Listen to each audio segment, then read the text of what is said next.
ತುಂಬಾ ಜನ ಮಾತಾಡುವಾಗ ಹೇಳ್ತಾರೆ, ಏನ್ರಿ ತಮಿಳ್ನಾಡು ಏನಕ್ಕೆ ತಿಳ್ಕೋಬೇಕು ಅದು ಇದು. ಇಲ್ಲಿ ಕರ್ನಾಟಕದಲ್ಲಿ ಸಮಸ್ಯೆ ಏನು ಅಂದ್ರೆ ಉತ್ತರ ಪ್ರದೇಶದ ಬಗ್ಗೆ ಏನ್ ಬೆಳಿಗ್ಗೆ ಎದ್ರೆ ತಿಳ್ಕೊತಾ ಇರೋದೆ. ಆದ್ರೆ ತಮಿಳ್ನಾಡು ಕೊಡುಗೆನ ನೀವು ನೆನಪು ಮಾಡ್ಕೊಳ್ಬೇಕು, ತಿಳ್ಕೊಳ್ಬೇಕು.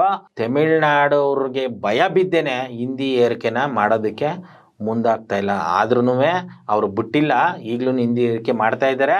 ಇದನ್ನ ಹಿಂದಿ ರಾಷ್ಟ್ರ ಮಾಡೋದ್ರ ಕಡೆಗೆ ತ್ವರಿತವಾಗಿ ಕೆಲಸ ಮಾಡ್ತಾ ಇದ್ದಾರೆ. ಆದರೆ ಅವ್ರಿಗೆ ಮೊಟ್ಟ ಮೊದಲನೇದಾಗಿ ಭಯ ಇರುವಂಥದ್ದು ತಮಿಳ್ನಾಡು ಬಗ್ಗೆ. ಆ ಕಾರಣಕ್ಕೆ ತಮಿಳ್ನಾಡು ಹಿಸ್ಟ್ರಿ, ತಮಿಳ್ನಾಡು ಹೋರಾಟದ ಹಿಸ್ಟ್ರಿ ಅದ್ರ ಬಗ್ಗೆ ತಿಳ್ಕೊಳ್ಳೋದಕ್ಕೇನೆ ಬಿಡಲ್ಲ.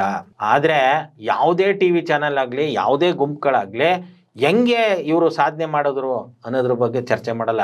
ತಮಿಳ್ನಾಡನ್ನ ಕಾರ್ನರ್ ಮಾಡ್ಬಿಡೋದು, ಆ ದ್ರಾವಿಡ ಅಂತಂದ್ರೆ ಕಾರ್ನರ್ ಮಾಡ್ಬಿಡೋದು, ಈ ತರ ಮಾಡ್ತಾರೆ. ಯಾಕೆ ಅಂತಂದ್ರೆ ಅವರು ನಿಜವಾದ ಹೋರಾಟನ ಮಾಡ್ಕೊಂಡು ಬಂದಿದ್ದಾರೆ, ಅದು ಬೇರೆಯವ್ರಿಗೆ ಗೊತ್ತಾಗಬಾರ್ದು ಅನ್ನುವ ಹುನ್ನಾರದಿಂದ ಆ ರೀತಿ ಫ್ರೇಮ್ ಮಾಡ್ತಾರೆ.